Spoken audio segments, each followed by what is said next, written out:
Alright, interviews are starting. I'm gonna meet with each of you individually. So, who wants to go first? Well, are we assuming a presentist view of time? A what? I believe it was Immanuel Kant's second analogy that really sheds light on the true distinction between sequence and a mere perceived sequence. That's great. You can just come with me. Alright. So you're looking for a junior data entry position. I'm hoping to correct a flaw I've noticed in the field. A flaw you've noticed in the field? Yes, I believe the profession has lost its way. Junior data entry has lost its way. Far too many employees input numbers without ever questioning what those numbers signify. But an unexamined spreadsheet is not worth filling out. Well, that's what the data analysts do. Another set of eyes couldn't hurt. Well, uncredentialed eyes would. Which one of these resumes is yours anyway? What's your name? Platocrates? Platocrates, Descartes, Aristotle. The third. All right, Mr. Aristotle, are you a team player? Well, I suppose it depends on the ethical framework. What I'll say is this. Imagine the team is tied to some tracks, and there's a runaway trolley. I think I see where you're going with this. I would save the team. Okay, that's a unique answer. I guess as long as you get the work done, that's what matters. So why do you think you're qualified for this position? Well, define qualified. I think the fairly standard way. Well, is there a checklist?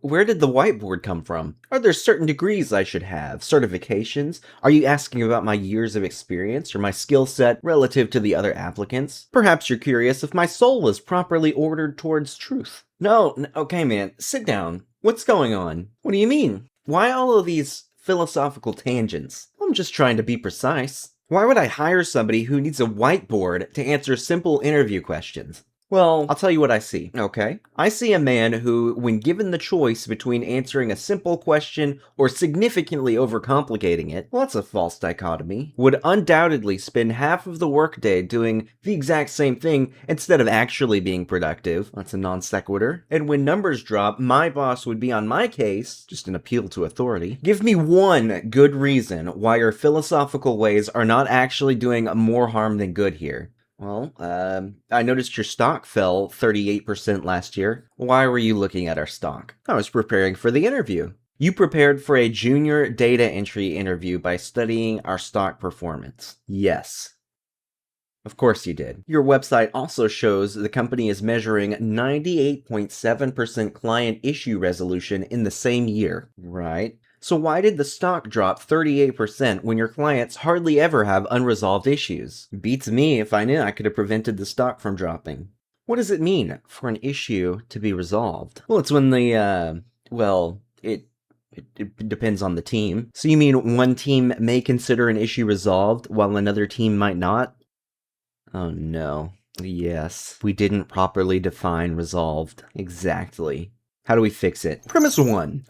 Okay. A metric is only useful if it tracks the thing the company actually wishes to know. Alright? Premise 2. Your company wishes to know whether client problems are in fact solved, not merely whether employees have ceased interacting with them. Go on. Premise 3. A ticket may be closed even when the client's problem persists. Therefore, ticket closure cannot serve as your definition of issue resolution. I'm not sure this logic is sound. What? Well, looking at premise 1, what if we want to measure something adjacent to the metric we care about to see if there's a correlation? You're right. That's an imprecision. You can't spend 20 minutes lecturing me about precision and then open your syllogism with a bad premise. Well, when you put it that way, I am putting it that way. That's fair. This isn't gonna work out. Next!